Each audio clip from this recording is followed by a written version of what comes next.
댓글이 2개가 있고 또 기사가 있어서 거기 기사에다가 댓글을 달았는데 저에게 너무 마음 아프게 하는 거였습니다. 아마 어떤 주님의 마음도 그랬지 않을까 싶어져서 제가 한번 올려봤습니다.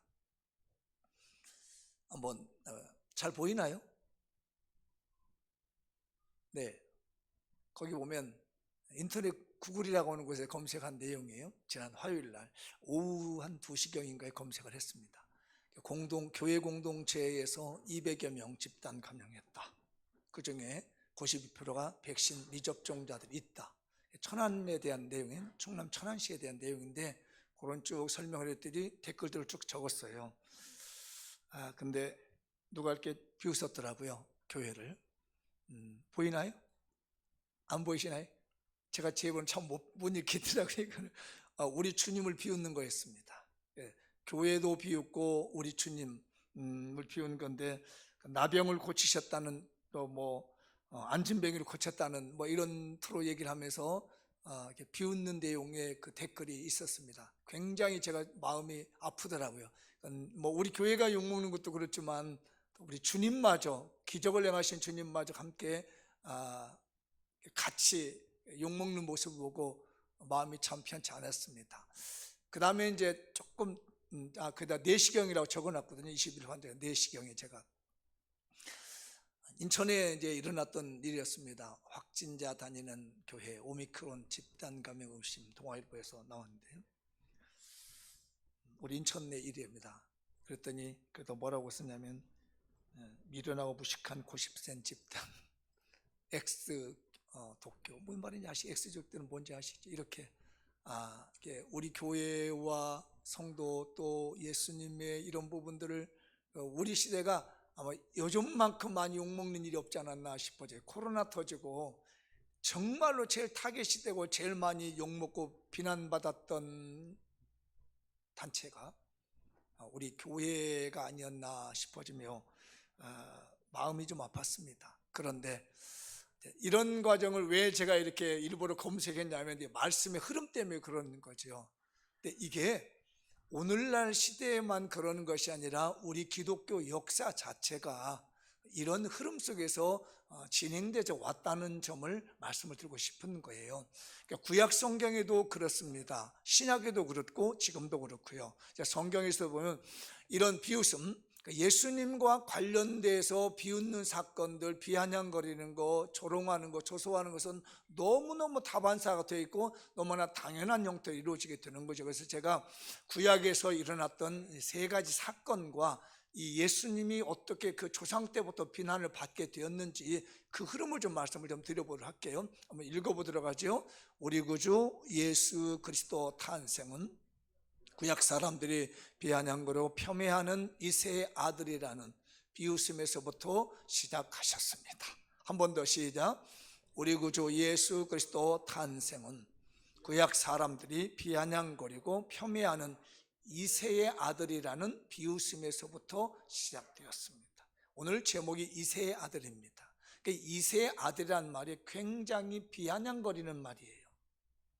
이새의 아들이라는 말은 굉장히 비웃는 얘기입니다. 이새의 아들이라는 말은 다윗을 말하고 있는 거, 직접적으로는 다윗을 말하고 있지만은 멀리 예언적 차원에서 보면 이번이 예수님을 말하고 있는 거예요. 근데 이 이새의 아들이라는 말이, 이 용례가, 구약에 쓰는 용례가 비웃는 데 쓰고 있고 조롱하는 데 쓰는 용어입니다. 그의 대표적인 예가 3가지 제가 성경에서 찾아드리겠는데, 먼저 첫 번째 예를 보면 읽어보죠. 첫째 사건, 예수 그리스도의 혈통적 조상인 다윗이 사울에게 쫓겨다닐 때 일입니다.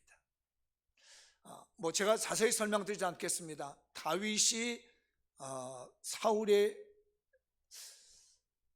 사위가 돼가지고 장인인데도 사위를 이렇게 죽이려고 그래요. 왕권 문제 때문에 그러고 합니다. 죽이려고 쫓아다니고 있습니다. 그때 너무너무 배가 고프고 힘들고 어려워서 얼마 전에 도움을 줬던 나발이라고 하는 부자에게 찾아갑니다. 사람에게 보내서 우리가 너무 쉽게 힘이 들고 배가 고프니 좀 먹을 것 좀 다오 라고 했습니다. 왜냐하면 옛날에 도적대가 오고 어려운 일을 만났을 때 이 다윗의 군대가 그 나발을 지켜준 예가 있기 때문에 그거 생각해서 도와주겠지 라고 했는데, 그때 나발이 비웃습니다. 사무엘상 25장 10절인데 읽어보죠. 시작. 나발이 다윗의 사원들에게 대답하여 이르되 다윗은 누구며 이새의 아들은 누구냐. 요즘 각기 주인에게서 억지로 떠나는 종이 많도다. 분명히 얼마 전에 도움을 줬습니다. 우리 대한민국에 우리 기독교가 준 영향력이 너무너무 많습니다. 경제발전, 신교육, 이런 여러 가지 모든 영향을 많이 주었습니다. 물론 그런 걸 우리가 이렇게 우리 스스로가 자화자찬하자는 얘기도 아니고 공을 내서 하는 게 아닙니다. 다윗이 얼마 전에 나발에게 분명히 도움을 주었는데 어려웁니까? 나 좀 도와달라고 사원들이 가서 도와줬더니 야, 다윗이 누구냐? 난 몰라.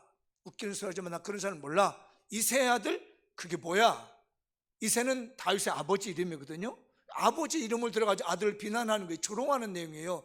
야, 요즘 얘기 들어보니까 주인 떠나가지고 억지로 돌아다니는 종들이 있다는데 그거 다 아니야?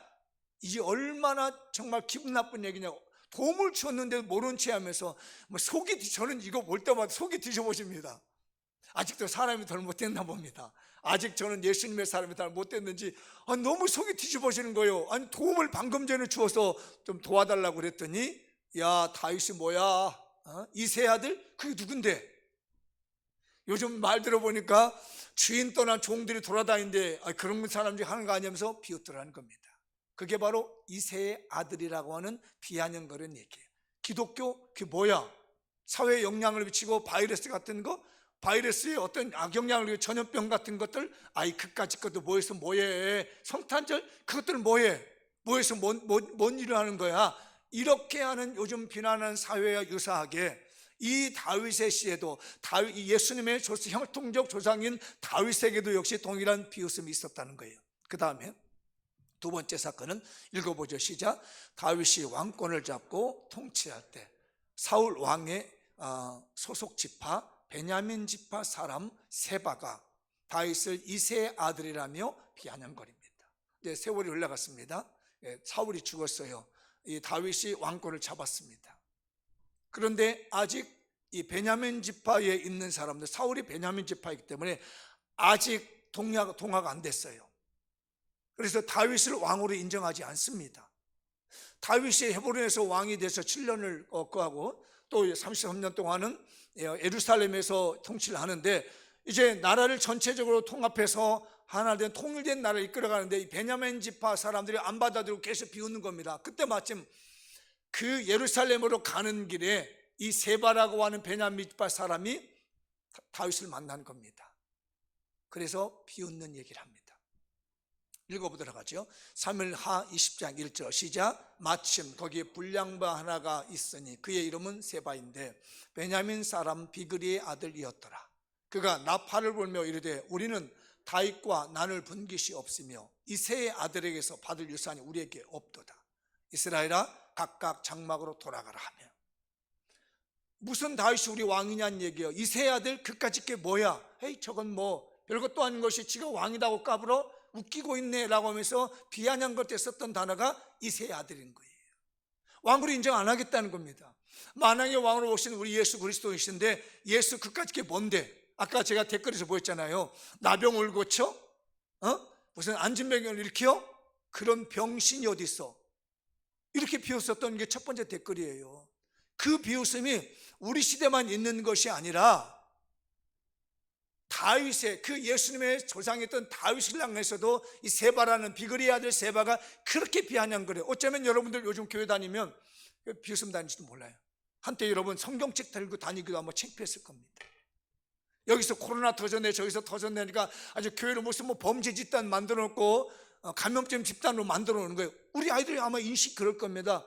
어른들은 나름대로 인식이 있겠지만 아이들은요, 교회 하면 이제는 아주 안 좋은 인식으로 심겨졌을 거예요. 교회 간다면 아주 막 벌레 보듯 하는 일도 생기게 됐을 겁니다. 그게 오늘날만이 그런 게 아니라 이미 성경에서 다윗 시대에도 다윗을 볼 때마다 저게 뭐야 이새의 아들 저까짓 게 뭐라고 이렇게 하면서 비웃었던 시대가 세바라고 하는 그 사람이 비웃었던 겁니다. 또 하나가 있습니다.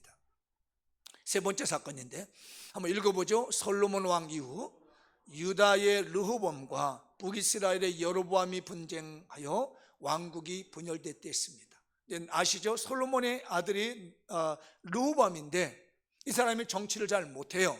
그래가지고 이제 자문위원을 두었습니다. 자문위원을 두었는데 마침 아버지 때부터 잘 섬기던 나이 많은 노인들이 있었어요. 경륜이 깊은 분인 거죠. 그분들에게 물었더니 뭐라고 하냐면 세금 정책을 완화해 주셔야 됩니다. 아버지는 세금을 많이 거두셨는데 이 나라를 통합해서 제대로 잘 다스리려면, 이끌려면, 당신이 선한 왕이 되려면 세금을 완화시켜 주십시오. 이렇게 해서 조언을 해줬더니 이 르호보암이 자기와 같이 자란 친구들, 가까이 있는 친구들에게 물었습니다. 야, 나이 많은 사람들은 내가 왕이 되면은 세금 정책을 좀 완화해주고 세금을 좀 적게 받아줘야 된다 하더라. 너희들은 어떠냐? 무슨 얘기를 하고 있느냐고. 그러면 국고가 비지 않느냐는 얘기요. 당신의 영화가 어떻게 되느냐는 얘기예요. 당신이 아버지처럼 영화로운 어떤 왕이 되려면 아니라는 얘기예요. 세금을 더 세게 받아라. 르호보암이 판단을 했습니다. 그러면 노인들이, 나이 드신 경륜이 많은 분들의 세금 정책을 받아들여서 세금을 완화시켜 줄 거냐, 내 친구들과 가까이 있으면서 세금을 더 많이 들여서 내 부귀영화를 채우며 왕권을 강화시킬 거냐라고 고민하다 결단을 내는 게 뭐냐면 세금을 더 강화시키자. 젊은 자기 친구들의 얘기를 듣고 선포를 했습니다. 그랬더니 북쪽에 있는 10개의 지파가 그래? 이렇게 해봐. 그러면 우리는 너를 왕으로 인정 못해 라고 해가지고 여로보암이라고 한 느밧의 아들 여로보암을 왕으로 세워서 북이스라엘의 첫째 왕으로 세웠습니다. 그때의 이 비웃는 얘기가 이새의 아들이 나옵니다. 열왕기상 12장 16절인데 읽어보죠. 시작. 온 이스라엘이 자기들의 말을 왕이 듣지 아니함을 보고 왕에게 대답하여 이르되 우리가 다윗과 무슨 관계가 있느냐? 이새의 아들에게서 받을 유산이 없도다. 이스라엘아, 너희의 장막으로 돌아가라. 다윗이여, 이제 너는 네 집이나 돌아보라고 이스라엘이 그 장막으로 돌아가니라. 이때도 비웃을 때, 나라가 깨지면서 비웃을 때, 상대방에서 비아냥거릴 때 이새의 아들 그까짓 게 뭔데? 그 집안이 뭔데 우리 보고 감히 세금을 더 내라 말하고 그래? 이렇게 하면서 나라를 깨트리게 만들고 깨버린 사건이 이 르호보암 왕의 사건에서 나오는 비웃는 얘기였습니다. 그래서 지금까지 다윗 왕가에서 이루어진 모든 일들 보면은 다 비웃었어요. 그러니 지금 우리가 당하고 있는 이 비웃음, 비아냥, 그게 결코 우리에게는 낯설지 않는 익숙한 이야기라고 하는 내용이라는 점을 우리가 기억해야 되겠고, 그렇다 해서 우리가 그래 우리는 니네들끼리 해라, 우리는 아무리 비웃어봐도 소용없다, 내가 이렇게 한다 이러면 곤란한 거죠. 당연히 지켜야 될 거 지키고 바르게 가고 정직하게 하고 옳게 가는 거예요. 그래서 교회가 더 철저하게 마스크 착용 잘하고 거리두기 잘하고 위생관리 철저히 해야 되고 모여서 먹고 먹는 거 이런 것들 자제해야 되는 건 너무나 당연한 겁니다. 이거를 지키지 않냐고 니네들 할 대로 해봐라 하면은 큰일 터집니다. 지금까지 제가 교회를 볼 때마다 그런 식으로 막무가내식으로 밀어붙인 교회가 터지지 않는 교회가 거의 없었습니다. 여러분들 장미영교 교인들이요, 위생관리 철저하시기 바랍니다. 개인위생 철저하시기 바라요. 거리두기 잘 하셔야 됩니다. 이거는 우리가 거부할 수 없는 거예요. 전염병의 문제는. 그러나 그런 걸 하지 않는 것을 우리가 비난한다고 해서 그걸 남발할 수 없는 겁니다. 비난받아야 할 일들은 당연히 비난을 받아야 되겠어요. 그러나 우리가 조심할 수 있을 때는 위축되지 말자는 겁니다. 우리 장미원 교인들이요, 위축되지 맙시다. 옆 사람 얘기하죠. 위축되지 마십시오. 세상이 다 그렇습니다. 시작. 우리 기독교 역사가 그렇습니다. 시작. 그래 왔어요. 기독교 역사가 다. 구약 성경에 다윗의 자손 이세 얘기할 때만 계속 비웃는 얘기를 했습니다. 그런데 이게 구약에서만 그런 것이 아니라 신약도 그렇습니다. 읽어보죠. 시작. 우리 구주 예수 그리스도를 촌동네 나사렛 아비 없는 목사라고 비웃었습니다. 제가 오늘 설교 준비하다가 안 보이던 게 하나 벌써 예수님을 애비 없는 자식이라고 욕했더라고요. 와, 그게 보인 거. 이거 정말 예비 없는 자식, 우리말로 표현하면 정말 안 좋은 욕이잖아요. 그렇게 표현했어요. 누가? 고향 사람들이. 그러니까 구약에서도 그렇고 신약에서도 그렇고 다 예수님에 대해서는 좋은 면만 있었던 것이 아니라 안 좋은 면이 너무 많아요. 우리 사회에서 교회가 좋다고 하는 사람들이 가면 좋지 않은 부분들이 너무 많아요. 오늘 이 나사렛 촌동네라고 비웃는 내용 한번 보죠. 읽어보죠. 시작. 촌동네 나사렛 출신이라 조롱당했습니다. 너무 잘 알고 있는 내용이죠. 요한복음 1장 46절 시작.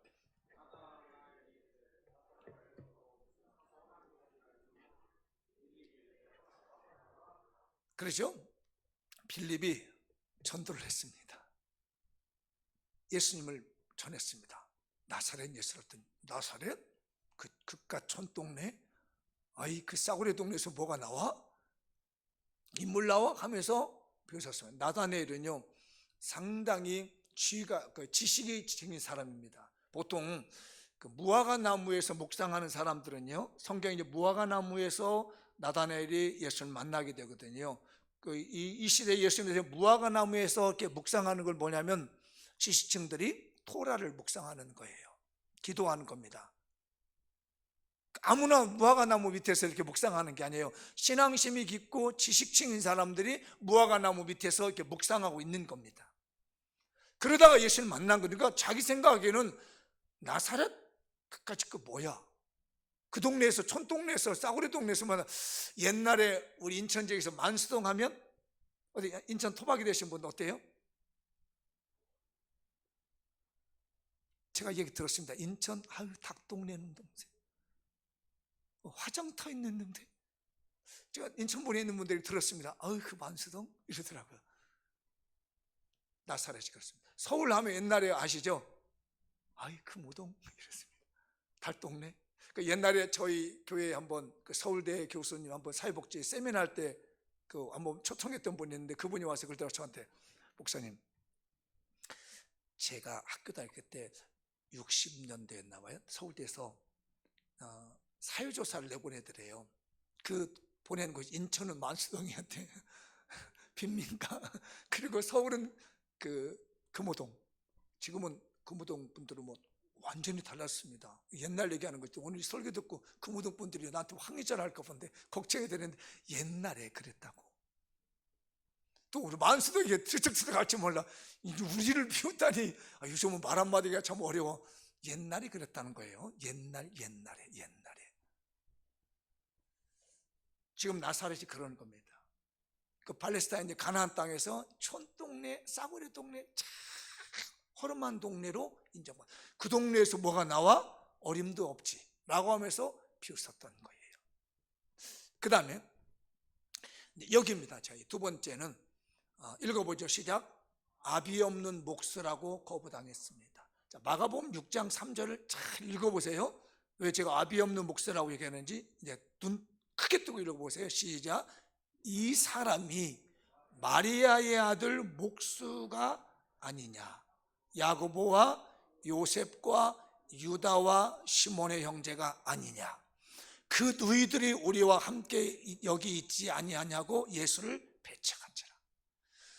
주변에서는 예수님이 소문나서 능력이라고 예수님 옷깃만 만져도 낫게 되고 막 놀라운 일이 벌어져서 고향을 방문했습니다. 고향을 방문했더니 이 고향 사람들이 말하는 뭐야? 이 사람이 이 사람이라고 하잖아요. 마리아의 아들 목수가 아니냐?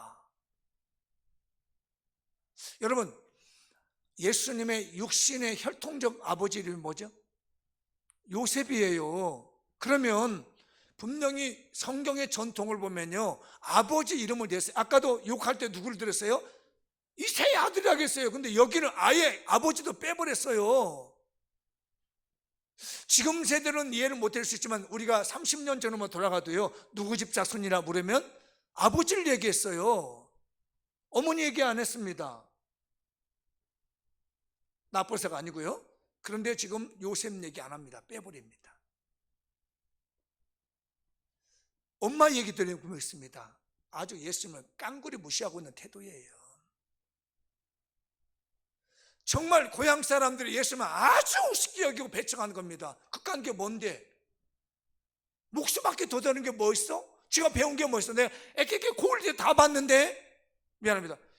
뭐 어릴 때 다 옷 발가벗고 다니고 내가 다 봤는데 그게 뭔데? 그 사람이 뭐 하는 일인데? 라고 하면서 비웃었던 것이 예수님의 고향에서 현실이었어요. 이처럼 과거나 현재나 말할 것 없이 다 그냥 비웃음을 당했던 것이 우리 예수님의 현실입니다. 그런데 우리 주님은 말씀합니다. 이게 능력이라는 것을, 이게 예수님의 탄생의 능력이라는 것을 교훈해 주고 있습니다. 요한복음 16장 33절인데 읽어볼까요? 시작. 이것을 너에게 전한 것은 너희로 내 안에 평안을 누리게 함이라. 세상에서는 너희가 환난을 당하나 담대하라. 내가 세상을 이기게 한다. 복음의 능력이고, 이게 바로 예수님의 탄생의 능력이고, 이게 우리 예수님의 탄생의 기쁨이며 즐거움이며 축복이 되는 줄 믿습니다. 그렇게 하기 위해서 우리 주님이 구유에 오셨습니다. 한번 읽어보죠. 우리 구주 예수님은 베들레헴 구유에서 탄생하셨습니다. 어떤 분은 말구유라고 얘기를 하더라고요. 제가 여러 차례 말씀드렸죠. 말구유라고 표현이 없습니다, 성경은. 자, 한번 성경 한번 읽어보죠. 시작. 누가복음 2장 12절. 너희가 가서 강보에 쌓여 구유에 누워 있는 아기를 보리니 이것이 너희의 표적이다. 천사들이 말합니다. 목자들에게 동네를 돌아다니면 아이가 나 있을 거라. 근데 엄마 품에 있는 아이도 있을 거고 집안에 요람이 있는 아이도 있을 건데 그런 아이는 아니고 구유에 누워있는 아이가 있을 거야. 그 아이가 바로 너희를 위해서 나신 구주야, 이 말인 거예요. 당시에 아이가 많이 낳을 거 아닙니까? 이 아이만 예수님만 있겠습니까? 여러 아이가 낳았을 텐데 아무나 들어가지 말라는 얘기예요. 그 중에 구유에 누워있는 사람, 어떤 사람이 아이를 낳아가지고 우리 간에 있는 동물의 구유에다 눕겠습니까? 요즘 우리 아이도 보니까, 우리 큰 며느리를 보니까 손주를 낳았는데 막 별의별 데다 다 누워놓는 거야. 여기다 놨다. 그런데 절대 구유에다는 안 놓더라고. 나는 또 예수님 닮아가지고 또 우리가 우리 손주를 갖다 구해놓고 주님 닮아갑니다 이럴 줄 알았더니 절대 안 그래. 내 아이를 누가 어떻게 구유에다 눕고 싶겠습니까? 소 여물통에 누가 눕고 싶겠습니까? 없습니다. 그러나 우리 예수님은 오실 때부터 그렇게 비천한 모습으로 오신 거예요. 그래서 우리의 한 면에는, 우리 기독교라고 하는 성탄하신 예수님의 한 면에는 항상 비천한 모습이 우리에게 있는 거고, 좀 모자라 보이는 거고, 좀 안 돼 보이고 쓸쓸해 보이는 모습이 우리에게 있다는 점 감지하시고, 이런 일로 해서 절대로 위축되면 아니 됩니다. 우리 주님이 구유에 오셔서 영원한 구원과 축복을 우리에게 안겨주심을 믿고 오늘 성탄의 기쁨을 누리시기를 바랍니다. 이 나사렛 예수, 이새의 아들이라고 사람들은 비아냥거리지만 훗날 그 이새의 아들에게서 우리 구주 예수님이 탄생하셨고, 나사렛 예수라는 그 이름이 병든 자를 고치는 능력이 되는, 제자들이 나사렛 예수 이름으로 일어나 걸어날 때에 그 비아냥거리는 그 이름이, 사람들이 세속에서 비웃는 그 이름이 병자를 고치게 만드셨고 영혼을 구원케 하는 능력이 되셨다는 걸 믿으시기 바랍니다. 우리는 이 성탄의 기쁨을 맞이해서 세상에 누구를 우리를 뭘 하든지 간에 우리가 가야 될 믿음만을 흔들지 마시고, 그러나 우리가 세상에서 지켜야 될 여러 가지 정결례라든지 이런 모든 것들은 철저하게 지켜서 예수님 욕먹는 일이 없게 만들고, 우리가 잘못해서 주님을 망가뜨린 일이 없도록 우리 자신들을 철저하게 지켜 성탄의 기쁨을 온 누리에 나눌 수 있는 우리 장미교회가 됐으면 좋겠습니다. 마무리 한번 지어보겠습니다. 읽어보겠습니다. 시작. 성탄의 기쁨, 우리가 예수님을 통해 얻은 기쁨을 암울한 환경에 처해 있는 세상에게 나눠줄 수 있는 최대의 선물입니다. 예수 그리스도의 혈통적 조상이었던 다윗은 이새의 아들이라 조상 가문을 들어 비웃음을 당했지만 결코 위축되지 않고 가장 모범적인 왕으로 살았습니다. 예수님은 나사렛 촌동네 사람이라 조롱을 당했습니다. 하지만 그 비웃음 받은 나사렛 이름이 제자들에게는 능력으로 사용되었습니다. 예수님은 고향에서 마저도 거절당했지만 결코 주눅들지 않으시고 죄인을 구원하시는 십자가 복음 사역을 의연하게 담당하셨습니다. 예수님의 탄생 후 첫 요람이 구이였음을 기억하고 어떤 허름하고 불우한 환경을 만났을지라도 성탄하신 예수님을 따라가는 그리스도인들답게 당당하게 살아갑시다. 2021년 성탄절, 코로나 전염병을 암울한 우리 사회에 예수 그리스도께서 주신 구세주 탄생의 기쁨, 천국의 일학을 마음껏 나누며 보냅시다. 하나님의 축복이 본물처럼 밀려옵니다. 각종 예배에 참석해 산제사로 드리는 신령한 예배자가 되어 선교, 전도, 구제 나눔에 헌신합시다. 말씀의 주인공, 축복의 주인공, 기적의 주인공이 됩시다. 기쁜 성탄절 보내시고 우리 교인들 위축되지 맙시다. 옆 사람에게 인사하시고 위축되지 마시고 기쁜 성탄 맞이합시다. 기도하겠습니다. 하나님,